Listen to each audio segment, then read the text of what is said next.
All right, welcome to the Church Dropout Podcast. My name is Alan. I'm the host. Church Dropout is a podcast. We talk about issues, topics, and teachings related to faith, life, and culture in ways that are sometimes funny, sometimes serious, but always insightful. If you haven't already, please like, share, and subscribe to the channel. Drop a comment below. Keep the conversation moving forward. This one shouldn't be a long one. I just wanted to know, have you guys heard this? And I'm just catching wind of this. This was, I think, in July. This article was from July. But the IRS says churches can now endorse political candidates. And, you know, this has huge implications to me on the role of church and state and the role of the church in terms of politics. And I think it's problematic. For one, I think it shows just how far the American church has strayed away from biblical Christianity. But I think it also shows the true intent in terms of the relationship between the church and the state, how that line is being erased, and these two entities are really becoming one. And so the IRS says churches can now endorse political candidates. Now, I'm going to read a little bit of this article, but again, this is interesting on so many levels. Let me say this before I read the article. The church has abdicated or given away its authority in certain areas to the government, right? Has allowed the government to deem what is an official church by the 501c3 status. You're not a church unless you're incorporated with the government, or you can't function fully as a church unless you are stamped and approved by the government. Since when's the government tell us how to operate, tell the church how to operate, and when the church is actually a church? It's the same thing with marriage. You know, we have turned marriage over, to the government, right? The government approves and seals and certifies a marriage and stamps marriage, tells us what marriage is and defines it and redefines it. And this is problematic. You know, the church has abdicated its role to a large degree to the government, but it's also has given authority to the government in areas that that the government shouldn't have authority in, right? The government cannot tell us what a church is and how a church ought to operate. The government does not have reign and rule over the church. Jesus does. Jesus has reign and rule over his church. And this is why it's important to understand what it means to be a sovereign kingdom, right? That serves Jesus, right? And this is, I mean, the Bible's clear. You can't serve two masters, right? You know, one is ultimately going to end up serving the other, right? And it's either we serve Jesus or we serve government, or one of those has to submit, right? And in modern church today, it feels like the church has submitted to the government. So the IRS says churches can now endorse political candidates. This has huge implications, on politics or in politics, and, how voting is determined and all of this type stuff. It's also interesting of why and who wants to see this change, right? And so let's read a little bit of the article, and then we could talk about it a little bit.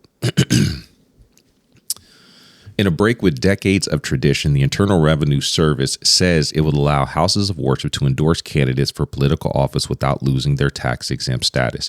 Now, let me say I'm reading this off of NPR's website, so shout out to NPR. I'm using their content. But yes, this is on NPR's website. So the Internal Revenue Service says it's okay for houses of worship to endorse candidates for political office without losing their tax-exempt status. Now, for a long time, churches were not able to, stamp a candidate because they would lose their tax exempt status.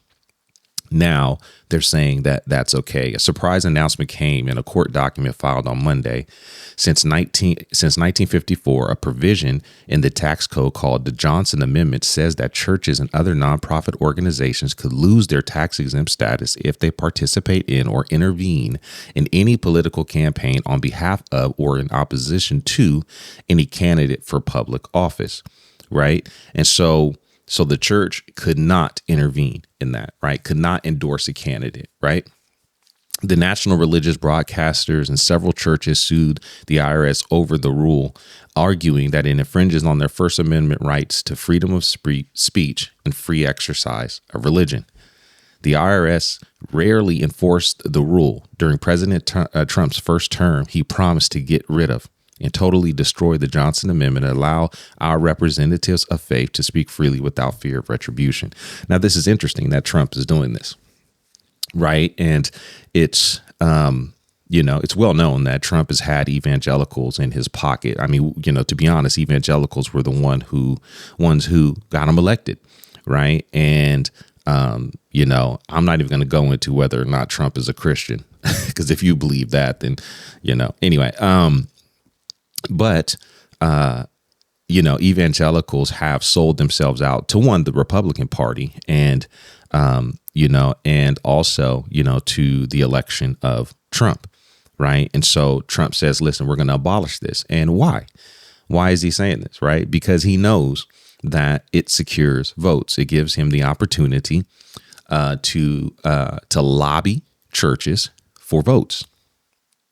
Now, is this going to benefit the Democratic Party? Of course, right? This is going to benefit all political persuasions, right? And it's a problem. It's a problem. It opens the door for corruption in the church as it relates to candidate selection. And second of all, the church has no business endorsing a candidate. The issues that get spoken about in the church are biblical issues, not political issues. They're biblical issues. They're issues of life and eternity, not political issues. We shouldn't be endorsing candidates from the pulpit. That's not the role and the responsibility of the church. I've said this before. Voting is not a kingdom right. It's not a kingdom right. It is not a part of Jesus's kingdom that we vote. Now, I know some people hold Romans 13 in a certain capacity, but I think that Romans 13, again, is not a license for Christians to submit to the government authorities, not in the sense that it's used today. Yes, God uses the government to enact justice in the world. However, what God is saying in Romans 13 is that the government is there to enact vengeance on God's behalf for injustices. You don't have to worry about that. Your job is to love. Your job is to transform the world through love. The church has no business, parlaying with politics, not in this way. No business. Right. So in Monday's court filing, the IRS didn't go that far, but it did say when a house of worship in good faith speaks to its congregation through its customary channels of communication on matters of faith in connection with religious services concerning electoral politics viewed through the lens of religious faith, it neither participates nor intervenes in a political campaign. Right. So who determines what's in good faith? That's very ambiguous, right? When a house of worship in good faith speaks to its congregation, right, through its customary channels of communication on matters of faith in connection with religious services concerning electoral politics, viewed through the lens of religious faith, it neither participates nor intervenes in political campaigns. What is good faith? So when the church, basically, this is going to boil down to which side. It's going to become more left. It's going to become more left against the right, Republican against a Democrat. And what it's doing is it's causing disunity in the church based upon political ideas, not gospel-centered ideas. Rather, the IRS compared religious institution endorsements of candidates to a family discussion. Thus, communications from a house of worship to its congregation in connection with religious services through its usual channels of communication on matters of faith do not run afoul of the Johnson Amendment as properly interpreted. So, again, when churches speak on these things, it doesn't run afoul of that law, that churches should be able to have discussions about what candidates they are to endorse. But this is not the role of the church. The role of the church is not to elect officials. It's not. And again, and I'll speak about this on a later podcast, but man, the church's mission has fundamentally changed, in terms of how God is changing the world. All of this points to a misrepresentation, a deviation from how God has called the church to operate within the world. IRS rule led to costly investigations, conservatives say. We're not going to go into that, but, obviously it takes a lot of money to investigate churches or investigate when churches, interfere in political campaigns and endorse politicians and different things of that sort. And I'll post this in the comments. You can read it yourself. Christian legal groups have long sought to overturn the Johnson Amendment for years. Alliance Defending Freedom, one such group, organized Pulpit Freedom Sundays, designed to have preachers violate Irish rules by endorsing candidates from the pulpit. But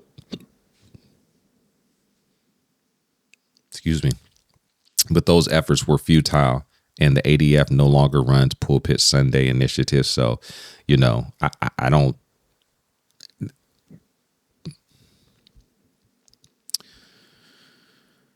I'm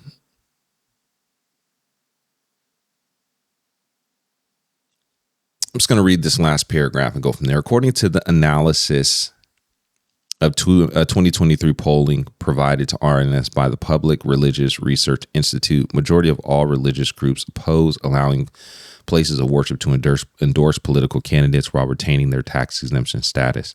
This includes white evangelicals at 62%, as well as Black Protestants, white mainline and non-evangelical Protestants, white Catholics, Hispanic Protestants, and Jewish Americans. And you can see the percentages there. Researchers noted opposition to the idea among white evangelicals remained virtually unchanged since 2017 when they last polled the topic. And that is that they take a dim view of political endorsement from the pulpit. And I think this is changing. I think this tide is changing, especially amongst white evangelicals, that I think the church, in terms of its political,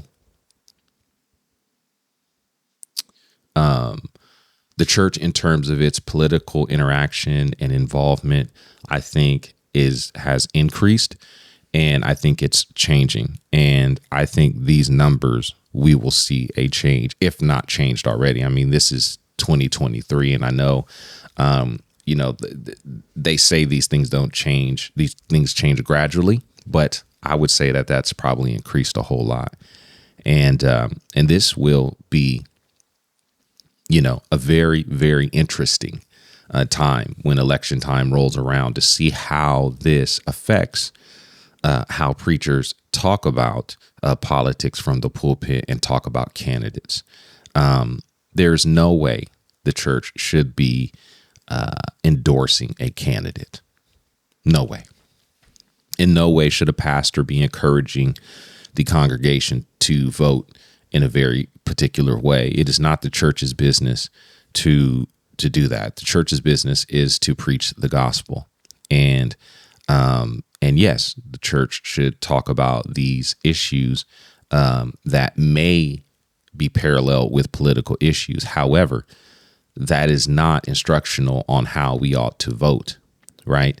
The Christian pro-life stance is not a political stance. It is a biblical stance. And there are many ways to live out that pro-life stance that the scripture talks about, right?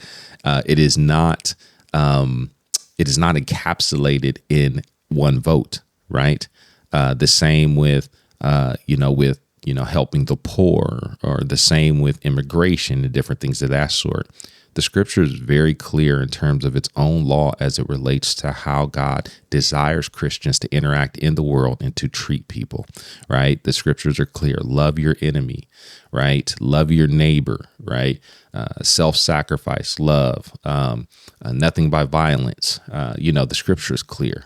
And I think this is very dangerous, right? Now that, pastors or churches can now endorse candidates. I think it erases the line between the church and the state. It brings politics in the church in an unhealthy way.